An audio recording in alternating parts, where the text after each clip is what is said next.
জয়, bike দাঁড় করাও। কি হয়েছে? দাঁড়াও না। আরে বলো আগে। ও বাবা, তুমি দাঁড়াও না।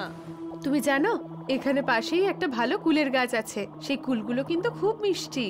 চলো না কটা কুল পেরে নিয়ে তারপরে যাই। আরে বাবা, এত রাতে এই সমস্ত কাজ কে করে?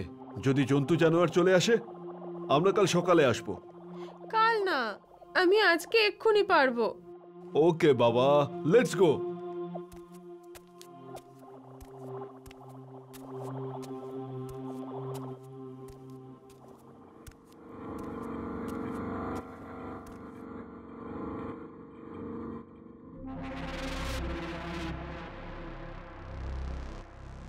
বাহ, এটা তো বেশ ভালোই মিষ্টি। আহ, কি হলো? কাঁটা ফুটে গেছে। দেখি আমি।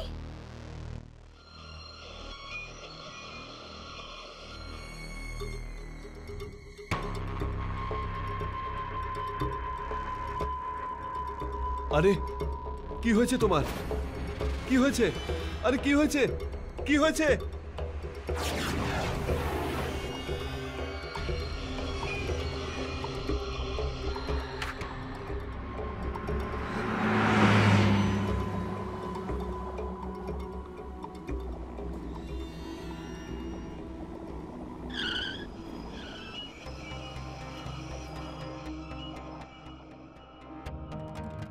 বাঁচাও, বাঁচাও, ভূত, ভূত, বাঁচাও, বাঁচাও, বাঁচাও।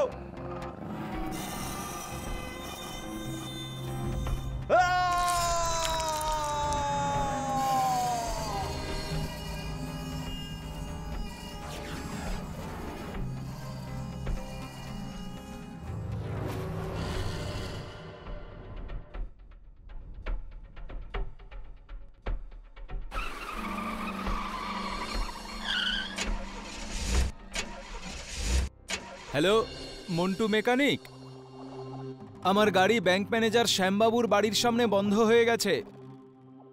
হ্যাঁ, ঠিক আছে, ঠিক আছে, ঠিক আছে, আমি লোকেশন পাঠাচ্ছি।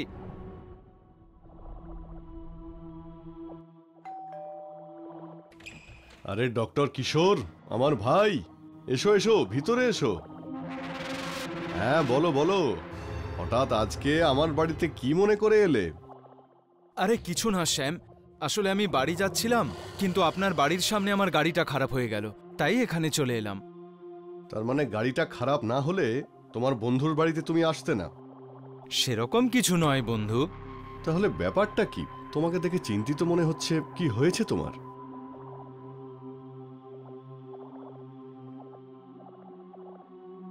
নমস্কার ডক্টর কিশোর। আরে অঞ্জলি বৌদি, আপনিও? ডক্টর আমি অন্যদের কাছে, আপনাদের কাছে তো আমি শুধুমাত্র কিশোর।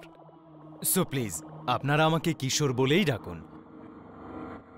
আরে ভাই, আমরা ডাক্তারকে ডাক্তার বলবো না তো কি কম্পাউন্ডার বলবো? কি অঞ্জলি? একদম ঠিক বলেছ তুমি। ওকে বাবা, ওকে। আপনারা জিতেছেন, আমি হেরে গেছি। আপনাদের যা বলার আপনারা বলুন।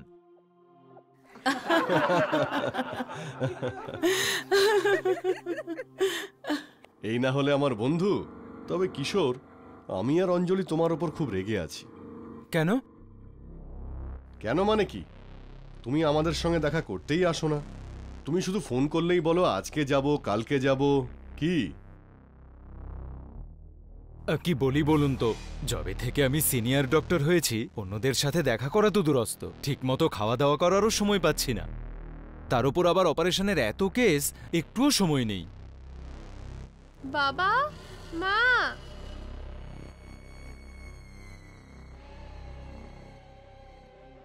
আরে মা, এনার সঙ্গে আলাপ করো। ইনি হলেন কিশোর আঙ্কেল। নমস্কার কিশোর আঙ্কেল। নমস্কার। রিমা মা, তোর তো কাল আসার কথা ছিল, তাহলে আজ হঠাৎ করে? মা, আসলে কি বলতো, আমি তোমাদেরকে একটু সারপ্রাইজ দিতে চেয়েছিলাম, সেই জন্য একটা ছোট্ট মিথ্যে কথা বলেছি যে কালকে আসবো, যেখানে আমি আজই আসতে চেয়েছিলাম। মা, আমার ভীষণ খিদে পেয়েছে, একটু তাড়াতাড়ি কিছু খেতে দাও না। ঠিক আছে, এক্ষুনি বানাচ্ছি।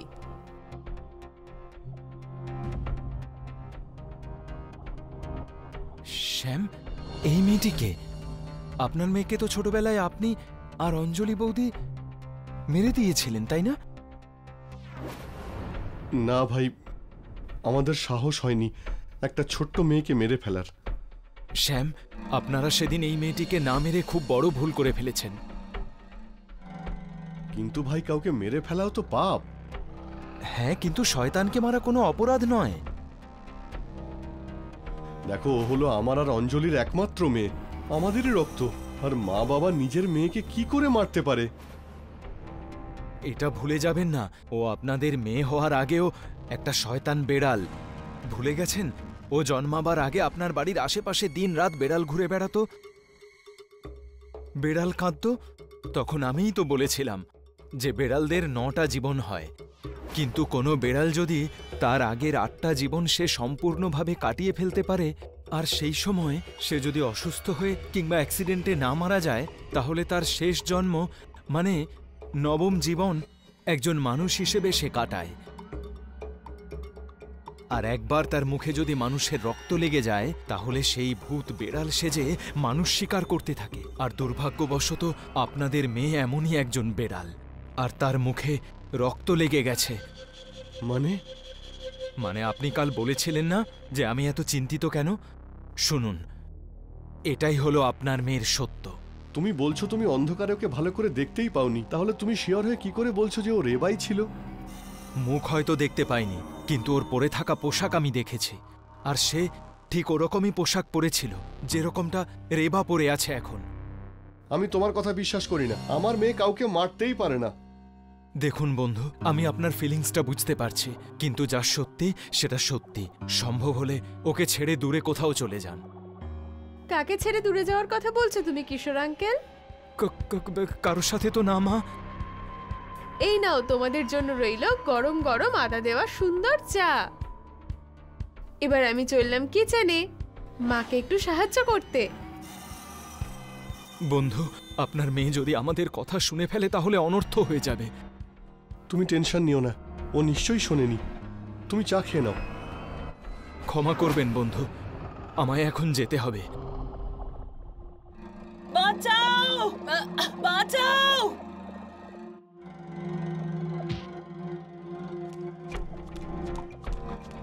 ভয় পেও না অঞ্জলি, আমি এসে গেছি। রেবা মা, ও ও তোমার মা, আর আমি হলাম তোমার বাবা। মা, তোমার মাকে তুমি ছেড়ে দাও, ছেড়ে দাও ওকে। শ্যাম, ও এখন আপনার কথা শুনবে না। ও মানুষের রক্তের স্বাদ পেয়ে গেছে। ওর এখন শুধুমাত্র রক্ত চাই, সে যেই হোক না কেন। অঞ্জলি, আমার মেয়ে নিজের মাকেই মেরে ফেলেছে। শ্যাম, আপনি নিজেকে সামলান, এখন কান্নার সময় নয়। আজ যদি আপনি দুর্বল হয়ে পড়েন, তাহলে এই ভূত বেড়াল সবাইকেই মেরে ফেলবে। তাই প্লিজ আমাকে বলুন, ওই মন্ত্রপুত হাতিয়ার যেটা আমি ওকে মারার জন্য দিয়েছিলাম সেটা কোথায়? ওটা ওই হলের মধ্যে দেওয়ালে একইভাবে রাখা আছে।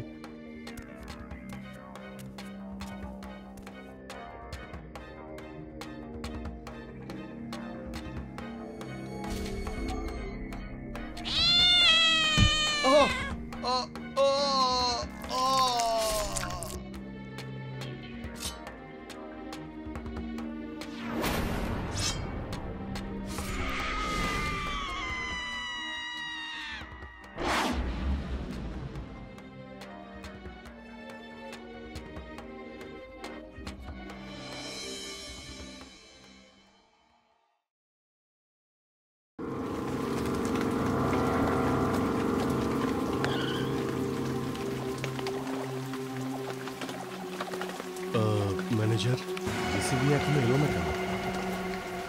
স্যার, আমি একটু আগেই ফোন করেছিলাম, রাস্তাতেই আছে, কিছুক্ষণের মধ্যেই চলে আসবে।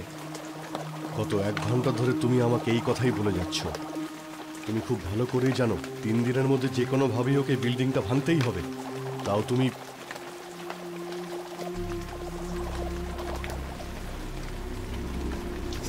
স্যার স্যার এসে গেছে, ও এসে গেছে, এসে গেছে। এত দেরি কেন হলো তোর? তোকে তো বলেছিলাম 7টার মধ্যে চলে আসবি। আরে মুখ কেন দেখছিস? যা, চলে যা, শুরু কর কাজ।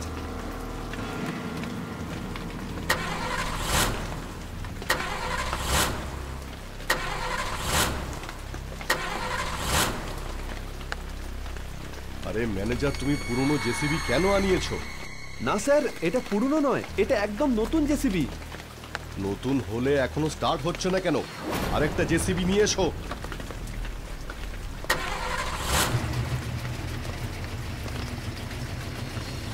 স্যার, স্টার্ট হয়ে গেছে। চল এবার তাড়াতাড়ি এগিয়ে যা আর বিল্ডিংটা ভেঙে ফেল।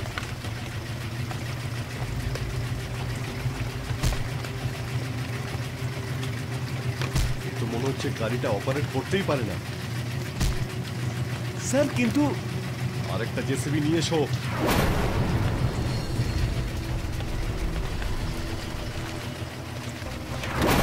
স্যার, আমি তো কিছুই বুঝতে পারছি না যে প্রথম গাড়িটা বিল্ডিংটার দিকে এগোতে পারছিল না, কিন্তু পিছনে যাওয়ার সময় কোনো সমস্যাই হলো না।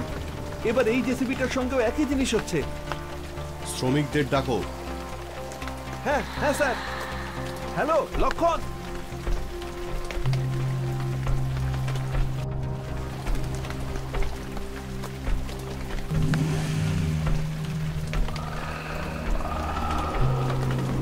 এই গোটা বিল্ডিংটা 3 দিনে ভাঙতে হবে লক্ষণ।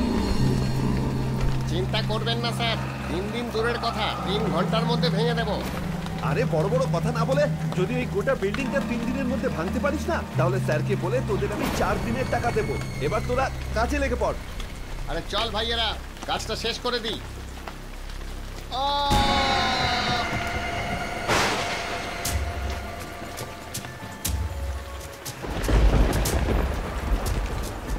বাঁচাও বাঁচাও বাঁচাও বাঁচাও।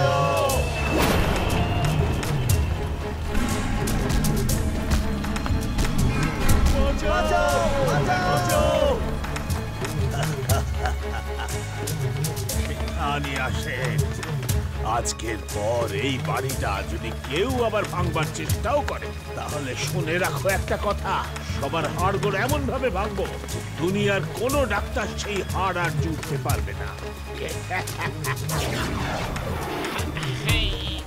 ক্ষমা করবেন স্যার, এটা আমরা পারবো না। ম্যানেজার, তুমি ঠিক আছো? আরে না স্যার, শরীরের সব পার্টগুলো ভেঙে দিয়েছে ওই লোকটা। ম্যানেজার, এই ভূত তো আমাদের সামনে এসে বলে দিল, তার মানে এই ভূতই এই বিল্ডিংটা ভাঙতে বাধা দিচ্ছিল, ওই জেসিবি মেশিনগুলো আটকাচ্ছিল। একদম 100% ঠিক বলেছেন স্যার আপনি। এবার তো এই প্রজেক্টটা এই ভূতটাকে তাড়ানোর পরই শুরু হতে পারে স্যার। কিন্তু সেটা তো না তুমি জানো আর না আমি, যে এই ভূত এই বিল্ডিং থেকে কি করে যাবে। Exactly sir.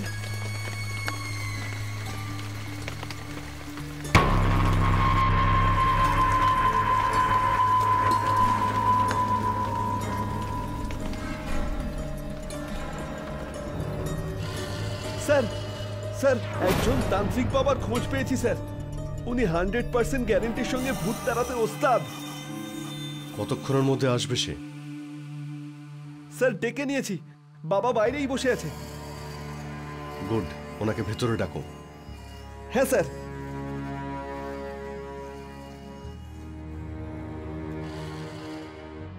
হ্যালো রোশনি, বাবাকে ভিতরে পাঠাও।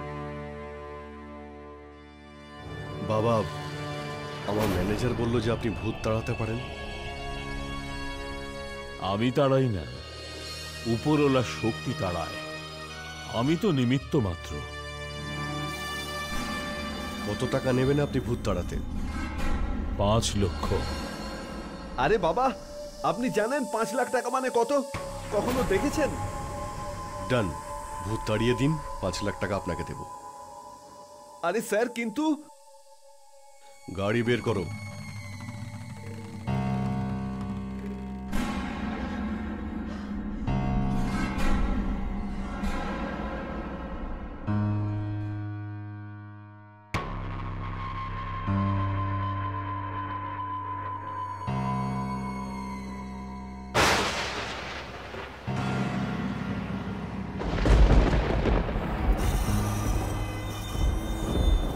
ওং হেম ক্লেম ট্রিম ট্রিম স্বাহা।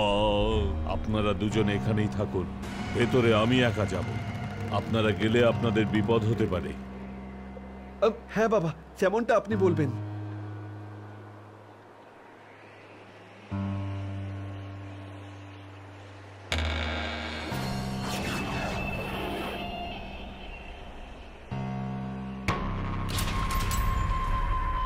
তুমি যেই হও না কেন আমার সামনে এসো, আমার সামনে এসো। সামনে না এলেও আমি তোমায় ভস্ম করে দেব। ওং হিম ক্লেম ট্রিম ট্রিম স্বাহা, ওং হিম ক্লেম ট্রিম ট্রিম স্বাহা। এই যে বাবা, এখনো বলছি এখান থেকে নিজের পায়ে হেঁটে বেরো, তো আমি তোমায় মেরে মেরে ভূত বানিয়ে ছাড়বো। ঠিক আছে, আমিও দেখব কে কাকে ভূত বানায়। ওং ওং ফট স্বাহা। এখনো সময় আছে, বেশি ফটফট করো না, নয়তো এমন পটকে দেব যে সারা জীবন আর এই বাড়ির আশেপাশে আসবে না। আজ পর্যন্ত কোনো ভূতের পুতের সাধ্য হয়নি যে আমার গায়ে হাত দেয়। এই ব্যাপার, এই দেখ।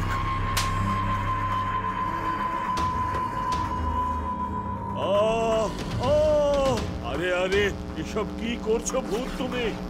থামো থামো। আরে আমায় মেরে ফেললো রে। ও ভূত, শোনো শোনো, থামো ভাই থামো, ধুতি ছেড়ে দাও।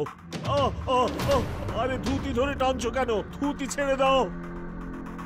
আরে আরে, মচকে দিয়েছে, ভেঙে দিয়েছে, আমার শরীরের সর্বত্র ব্যথা করে দিয়েছে।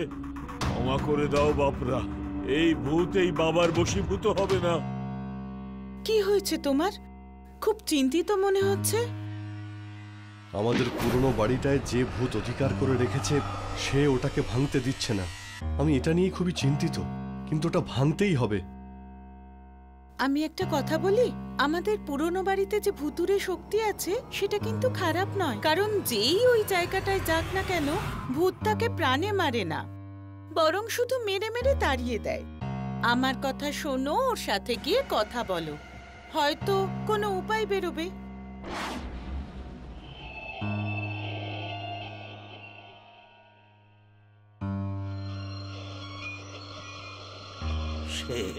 আবার তুমি এসেছো? মনে হচ্ছে তুমি নিজের প্রাণের পরোয়া করো না।